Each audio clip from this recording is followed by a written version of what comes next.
Actress Diane Keaton has died in California. She was 79 years old. Diane Keaton, one of Hollywood's most adored actresses, known for her unmatched wit, charm, and unmistakable sense of style, left behind a legacy that still shines bright. But behind her graceful smile and decades of cinematic brilliance, there was a storm few ever knew about. In her final years, whispers began to circulate about a deep resentment she harbored toward one man, a man she once admired, trusted, and even considered a close part of her Hollywood family. For decades, Keaton was celebrated for her professionalism and kindness. She avoided public feuds, kept her private life discreet, and rarely spoke ill of anyone. But those close to her noticed a change in her tone whenever his name came up. Friends described her as visibly uncomfortable, even bitter when the topic was mentioned, a stark contrast to her usual warmth. Insiders claimed this wasn't just a passing disagreement. It was the result of betrayal, disappointment, and years of unresolved tension that quietly festered behind the glittering lights of Hollywood. The man in question was not a stranger. He was someone Diane once considered part of her inner circle, someone she helped rise in the industry only to later feel abandoned, dismissed, and hurt by his actions, now after her death. The truth is finally coming out. Those who knew her best have opened up about what really happened, the private moments, the emotional wounds, and the heartbreak that shaped her final years. The woman who brought laughter to millions was hiding a pain few ever imagined. And the story behind that hatred is as tragic as it is shocking. Diane Keaton and Woody Allen's partnership was once considered one of the greatest creative alliances in Hollywood history.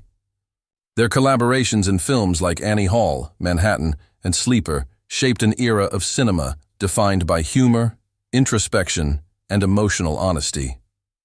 Off-screen, their chemistry appeared equally strong, a mix of friendship, respect, and mutual admiration that seemed unbreakable. But what the world saw on camera was only part of the story. Behind the scenes, their relationship would take a turn so sharp that, by her later years, Diane could barely bring herself to speak his name. In the early days, Diane admired Woody's intellect and talent. She often spoke of how his humor and creativity inspired her, calling him one of the most brilliant minds she had ever met. Their bond was effortless, two artistic souls who understood each other without needing words. But as time went on, that friendship began to fracture under the weight of controversy, betrayal, and conflicting values. The first cracks began to show when Woody's personal life became the center of a media firestorm. His involvement in highly publicized scandals left Diane torn between loyalty and disappointment. While she initially defended him, insisting that he deserved fairness and privacy, she grew increasingly uncomfortable with the accusations that followed him everywhere. Those close to her say she struggled to reconcile the man she once knew with the person portrayed in headlines. As the years passed, the distance between them grew wider. Diane's career flourished independently, while Woody's public image became increasingly tarnished. When journalists asked about him, Diane's responses shifted, from warmth and nostalgia to guarded neutrality. Privately, she confided to friends that she felt betrayed, not just by the controversies themselves, but by his unwillingness to take responsibility for the pain his actions caused those around him. Sources close to Diane revealed that what hurt her most wasn't simply the scandals, but how their friendship changed because of them. She had once been his greatest supporter, the person who believed in him when others doubted. Yet, as the years unfolded, she felt he no longer valued the bond they shared. His detachment, his refusal to address emotional wounds, and his dismissive attitude toward those who questioned him left Diane feeling abandoned and disillusioned. Those who knew her well describe a woman who carried quiet resentment, not born of anger, but of heartbreak. She didn't hate easily, but when trust was broken, forgiveness was hard to find. In interviews, she carefully avoided harsh words, yet her silence spoke volumes. Behind that composed exterior was a woman who had once given her heart and loyalty to a friend she no longer recognized. By the final years of her life, Diane reportedly wanted little to do with the man she once called her creative soulmate. The affection and admiration that once defined their partnership had faded into painful distance. Friends say that while she rarely expressed open hostility, there was a depth of disappointment that bordered on sorrow. For Diane, it wasn't about revenge or bitterness, it was about loss. She had lost not only a friend, but also the sense of artistic kinship that had defined so much of her early success. That loss, more than anything, lingered with her until the very end. When Diane Keaton and Woody Allen first met in the early 1970s, it was as if two souls collided, not in a fiery romance, but in a deeply intellectual and emotional connection. Keaton had just been cast in Allen's Broadway play, Play It Again, Sam, and what started as a professional encounter soon blossomed into one of Hollywood's most complex relationships. Their chemistry was undeniable, both on and off the screen, and audiences could feel it every time they shared the frame. Keaton was quirky, eccentric, and full of life. Woody was neurotic, introverted, and sharp-witted. Together, they created a cinematic magic that few duos could replicate. Their partnership produced timeless films like Annie Hall, Manhattan, and Love and Death. But beneath the laughter and witty banter, something darker lingered, a growing emotional distance that Diane could no longer ignore. Their love was real, but doomed from the beginning. Woody Allen's emotional walls were impossible to climb, and Keaton's free spirit began to feel caged by his insecurities. She once admitted that she fell in love with his brilliance, his humor, and his peculiar mind. But over time, those same qualities became the source of her pain. Woody wanted control, predictability, and structure, while Diane craved freedom, affection, and spontaneity. Still, even after their breakup, their connection didn't fade entirely. Keaton continued to star in his films, long after their romantic relationship had ended. It was confusing for both of them, a strange mixture of affection, resentment, nostalgia, and artistic dependency. For Diane, Woody was a creative force who shaped much of her career. For Woody, Diane was his muse, the living embodiment of the characters he could never quite understand, but was always drawn to. However, time began to expose cracks that art could no longer hide. Diane's fame grew, and she became a symbol of authenticity in Hollywood, someone unafraid to age naturally, speak her mind, and defy stereotypes. Woody, on the other hand, became increasingly controversial, especially as allegations about his personal life surfaced. In private, Diane was torn. She was one of the few who had seen Woody's gentle, vulnerable side, the man behind the sarcasm and detachment.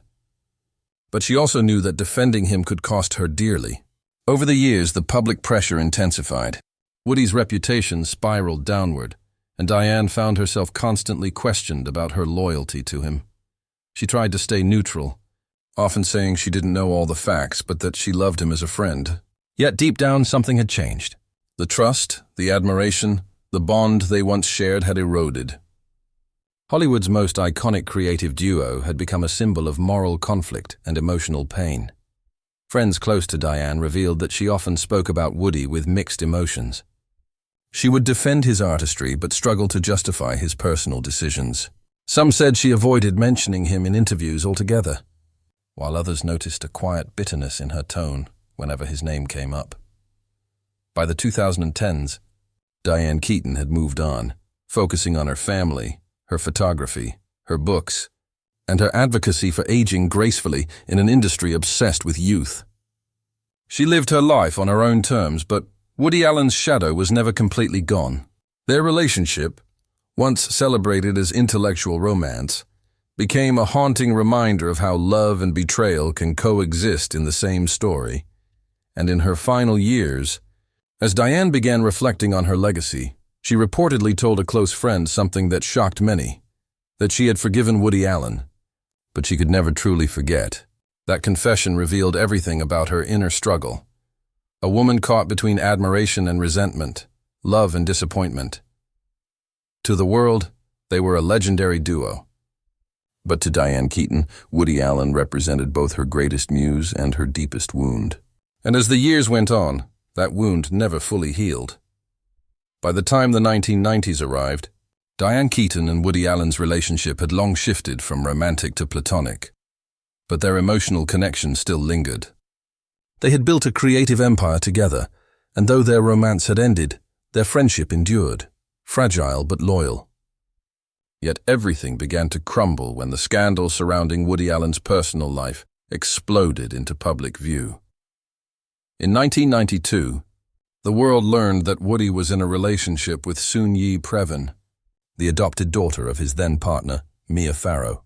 The news sent shockwaves through Hollywood, and the man once celebrated as a comedic genius became the center of one of the most disturbing controversies in entertainment history. For Diane Keaton, it was a nightmare. The man she had once loved and defended was suddenly someone she could no longer recognize. At first, Diane remained silent. She avoided interviews, turned down public appearances, and focused on her work. When she finally spoke, she chose her words carefully, saying she didn't want to judge anyone without knowing the full story. But that statement only brought her more scrutiny. People wanted her to pick a side, and when she didn't, both sides turned against her. Those closest to Diane said she was heartbroken. The Woody she had known, the quiet, awkward, brilliant man who wrote Annie Hall, was now being portrayed as a manipulative, morally questionable figure. And while Diane tried to separate the artist from the man, it became harder with every passing year. Behind closed doors, she struggled deeply. She reportedly told a friend, "I wish I could erase it all, the films, the memories, everything." That confession showed how much pain she carried. To her, Woody Allen was more than a director. He was a defining part of her identity. But now, his actions had stained everything they had built together. Hollywood, too, had changed. Younger generations began to view Woody Allen's films through a darker lens, and his once golden reputation was now associated with controversy and discomfort. Diane, meanwhile, was being asked again and again to comment on his alleged behavior. Sometimes she would defend his artistry. Other times she would stay silent, her voice heavy with hesitation. Over the years, that silence began to speak louder than words. Friends noticed that Diane no longer attended Woody's premieres or publicly acknowledged his work. She seemed to be distancing herself, not out of hatred but out of quiet heartbreak. The bond that had once defined her youth was now a painful memory she was trying to escape. In her interviews later in life, Diane often reflected on the theme of forgiveness, how letting go didn't mean forgetting. When asked about Woody, she would smile faintly and say, "I don't know what the truth is, but I know the man I knew." That statement revealed the complexity of her feelings, torn between loyalty and disappointment, compassion and disbelief. As time went on, the world's perception of Woody Allen grew even more divided. Some defended him as a misunderstood artist. Others condemned him entirely. But Diane Keaton's heart had already made its choice. She no longer wanted to be part of the noise. She quietly withdrew, focusing on her photography, her family, and her love for old architecture. Those who visited her in her later years described her home as peaceful, filled with vintage furniture, photographs and memories of a life both celebrated and scarred. One picture that remained on her wall for decades, though faded and framed in simplicity, was of her and Woody on the set of Annie Hall, smiling, laughing, completely unaware of the storm that would one day consume their names. To many, it seemed like Diane never truly hated Woody Allen. But those closest to her knew the truth. She hated what he had become, what he represented, and how his choices had forever altered the meaning of their shared past. And so, by the time her health began to fail, Diane had long made peace with one haunting reality. Sometimes, the people who shape your life the most are also the ones who break it beyond repair. In Diane Keaton's final years, the glamour and energy that had once defined her Hollywood presence began to fade. She became more selective with her projects, preferring the quiet solitude of her California home over the chaos of film sets. Friends described her as contemplative, someone who had finally come to terms with both the beauty and heartbreak that shaped her extraordinary life. But behind the laughter and eccentric charm that fans still adored, there remained one wound that never fully healed: her painful history with Woody Allen. As time went on, their connection existed only in memory. They no longer spoke, and while Woody occasionally mentioned her in interviews as a dear friend, Diane's silence spoke volumes. In her private journals, some of which were later quoted by close friends, she reflected on how deeply she had been hurt by the man she once believed in completely. "Love makes you blind," she wrote, "and trust can turn to ashes faster than you think." When her health began to decline, Diane started revisiting the people and projects that meant the most to her. She rewatched Annie Hall, the film that changed both her and Woody's lives forever. But this time, she did so with tears. To her, it wasn't just a love story on screen. It was a piece of her heart frozen in time, untouched by the scandals and sorrow that followed. She once told a close confidant, "It's strange to love something so much and hate what it reminds you of." Those who were with her near the end said Diane spoke more openly about forgiveness. She never mentioned Woody by name, but her reflections were heavy with implication. "You can forgive people," she whispered once, "but that doesn't mean you forget what they took from you." That quiet statement captured the essence of her life, a woman of grace who carried her pain with dignity. When news of Diane Keaton's death broke, Hollywood mourned deeply. Tributes poured in from every generation, actors, directors, and fans who had been touched by her authenticity and timeless spirit. But among all the tributes, one message stood out. Woody Allen, now in his twilight years, released a short statement. "She was the best of us, my muse, my friend, my Annie." The words were touching, yet many couldn't help but wonder if they came too late. For decades, Diane had stood by him, defended him, and believed in his genius, only to later feel betrayed by the choices that defined his downfall. Whether she ever found full peace with him will forever remain a mystery.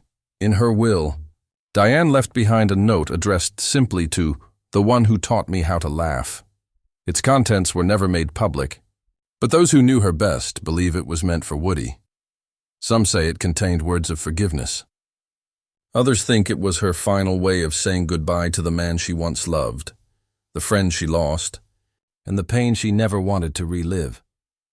What's certain is that Diane Keaton left the world the same way she lived in it, on her own terms. With class, courage, and a touch of mystery, her legacy remains untarnished, her performance is immortal. But for those who knew her best, her greatest performance wasn't on screen.